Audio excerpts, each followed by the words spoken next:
Are you tired of seeing your paycheck disappear just days after you get paid? Whether you're in the United States, the United Kingdom, or Germany, you're not alone. Rent is high, groceries cost more, and monthly bills seem endless. But what if I told you that your income isn't the real problem? Your plan is. In this video, I'm going to teach you exactly how to create a smart, flexible budget that works no matter where you live or how much you earn. Because budgeting isn't about being cheap, it's about building freedom. 2025 is a year of financial pressure, but also financial opportunity. We've seen the aftershocks of inflation in nearly every country. Groceries in the US are more expensive than ever. Utility bills in the UK have skyrocketed. Rent in major German cities like Berlin or Munich has gone through the roof. But while prices may be out of your control, how you manage your money is 100% in your hands. Budgeting is not just a financial task. It's a mindset. It's a plan that tells your money where to go instead of wondering where it went. It doesn't matter if you're earning $2,000, £1,800, or 2,200 euros a month without a budget. It's easy to feel broke even with a full-time income. Before you do anything else,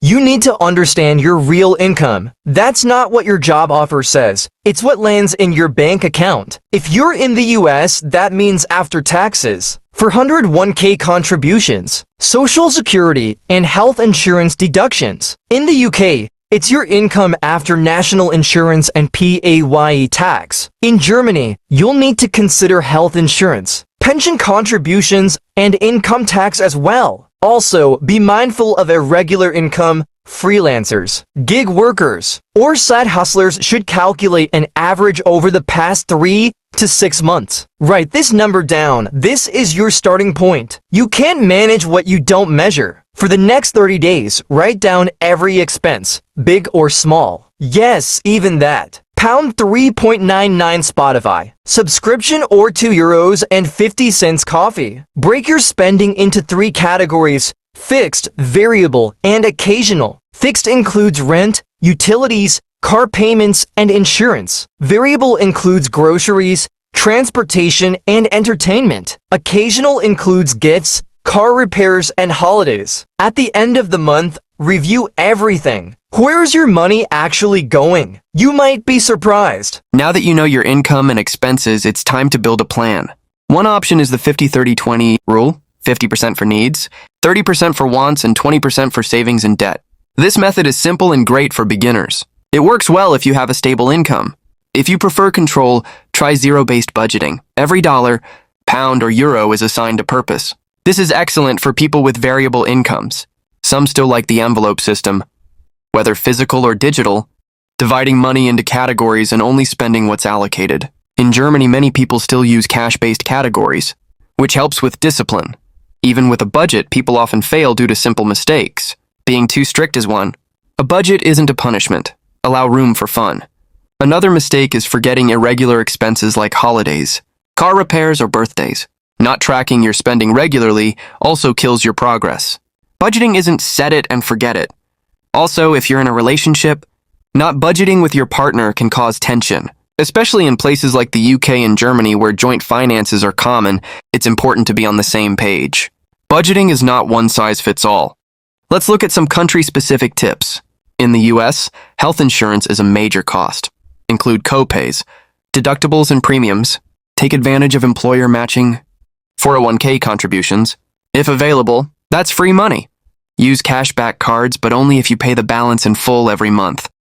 In the UK, budget for council tax and the TV license. Use cashback apps like Top Cashback and Quidco when shopping online. Look for utility switching deals, and it can save you hundreds per year. In Germany, set aside funds for the GEZ broadcast license and possibly church tax. Use a Sparbuch account or Tagesgeldkonto for stable savings. Also, personal liability insurance, Haftpflicht, is essential in Germany and surprisingly affordable. Budgeting without goals is like driving without a destination. You might be moving, but you're not getting anywhere. Start by setting short-term goals. Saving $1,000 for an emergency.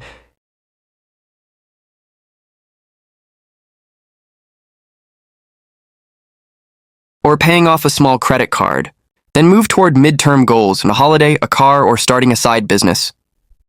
Long-term goals might include buying a home, retiring early, or starting a family. Every goal should be specific, measurable, and realistic. Without a reason to save or a target to hit, your budget will lose direction. Start your savings journey with an emergency fund. Even saving 20, 25, or 30 a month adds up over time. The point isn't how much you save, it's that you save consistently. Once that's done, build sinking funds, small savings pots for things like car maintenance, holidays, gifts, or dental work. These prevent emergencies from destroying your budget. In Germany, use separate accounts like Tagesgeld for these. In the UK, use savings pots within Monzo or Starling. In the US, explore high-yield savings accounts online for better. Debt can quietly eat your future. If you're carrying credit card balances, student loans, or car payments, you need a plan. Write down every debt, the amount, the minimum payment, and the interest rate. Then pick a method. The avalanche method pays off high-interest debts first, saving you money. The snowball method starts with the smallest balance, giving you quick wins. Both work, choose the one you'll stick with. In the UK, use services like Step Change. In Germany, contact Schuldnerberatung early before things get worse. In the US, avoid payday loans and consider nonprofit credit counseling. Technology can help you stay on track. In the US, apps like Rocket Money or YNAB let you automate your budgets. In the UK, try Plum or Emma. In Germany, use Outbank or Finanzguru. Automation saves you from relying on memory or motivation. Your budget works even on lazy days. Set up auto transfers to savings, reminders for bills, and weekly reviews. Even 5 minutes a week can keep you financially sharp. Budgeting looks different depending on your life stage. Students need to stretch every dollar and take advantage of free resources. Freelancers must budget for taxes and deal with uneven income. Averaging over 6 months helps. Families should budget for kids, irregular school expenses, and childcare. Retirees live on fixed income, so every euro counts. Tracking medical costs becomes more important. No matter where you are in life, your budget should adapt and reflect your priorities. Sometimes people say, I don't earn enough to budget. But the truth is, the less you earn, the more you need a budget. Even $10 or $50 a month can start a habit. The goal isn't perfection, it's progress. You won't follow your budget perfectly every month, and that's okay. Review, reset, and keep moving. Every small win builds momentum. Budgeting is not about restriction, it's about direction. You now have the tools. You know where your money goes. You have goals. You're prepared for unexpected expenses. Most importantly, you're in charge. Whether you're watching this from the US, the UK, or Germany, your financial future isn't in the hands of your government, your job, or your economy. It's in yours. Start today. Your future self will thank you.